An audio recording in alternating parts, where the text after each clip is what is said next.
Hello everyone. As always, thank you so much to all the subscribers to this channel. Much appreciation.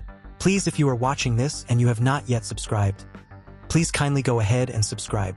Honestly, it is free. Thank you. Today we are heading to Rwanda. Paul Kagame, the president of Rwanda, is lanky and soft-spoken. He portrays himself as a modern-day politician. However, his opponents disagree and accuse him of being the latest in a long line of authoritarian rulers in Africa. And guess what? He won the August 2024 elections with a resounding landslide. Allegedly, his regime brutally suppressed the opposition and some were deleted for being vocal critics. However, this charge has been vehemently denied by the government. President Kagame has this look which says it all. I am not playing your game. His parents were refugees in Uganda. He experienced real poverty and deprivation when he was young. This is a man that looks haunted and traumatized. Mr. Kagame received military training in Uganda, Tanzania, and the United States of America, and he is seen as a brilliant military tactician. A refugee in neighboring Uganda since childhood, he was a founding member of current Ugandan President Yoweri Museveni's rebel army in 1979. He headed its intelligence wing, helping Mr. Museveni take power in 1986. Then he spearheaded the launch of the Rwandan Patriotic Front rebel movement. It took power in Kigali to end the 1994 genocide, which killed some over 8,000 Tutsis, the ethnic minority group to which Mr. Kagame belongs, and moderate Hutus. Please kindly subscribe to the channel. Thank you. Let us continue. Visitors heading to Rwanda are often blown away to find a country where things seem to work efficiently. The city is neat and tidy, with lush green views on every which way you look. This is the country where Wi-Fi is good and functioning every day. This is the country where everyone tends to pay their taxes. The services are reliable, the roads are safe, and the government calls it one of the world's safest nations. Take the pandemic, for example. Rwanda did not hesitate to take coronavirus by the horns. Lockdowns were quickly and efficiently implemented and enforced strictly. Today, more than 60% of the population is vaccinated. This is something that the British Medical Journal calls a feat in a continent that is a COVID-19 vaccine desert. However, underlying this compliance and Kigali's beautiful landscape flower beds is a collective fear.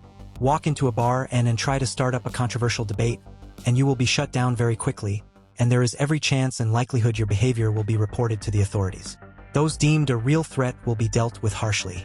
Political dissent and freedom of speech have long been crushed in this small East African country under Paul Kagame's regime.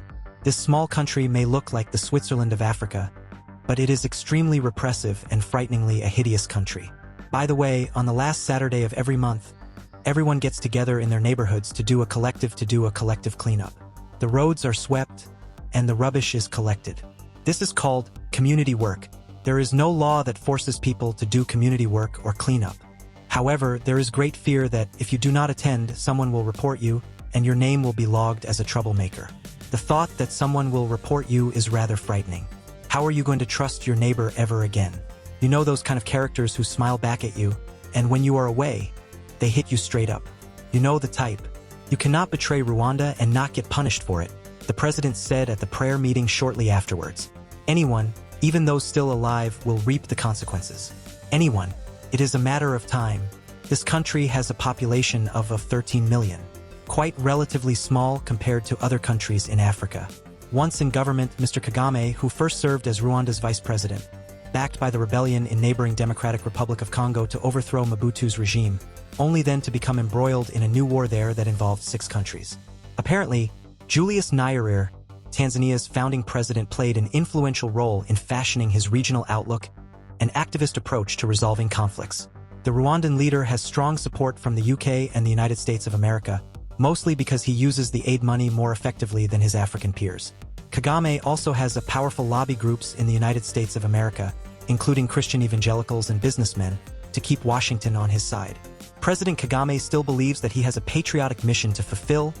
Mr. Kagame, Rwanda's de facto ruler since the 1994 genocide, is still the president of Rwanda 30 years on. Remember the controversial constitutional amendment in 1915 allowing him to run for 3 further terms, meaning he could theoretically remain in power until 2034.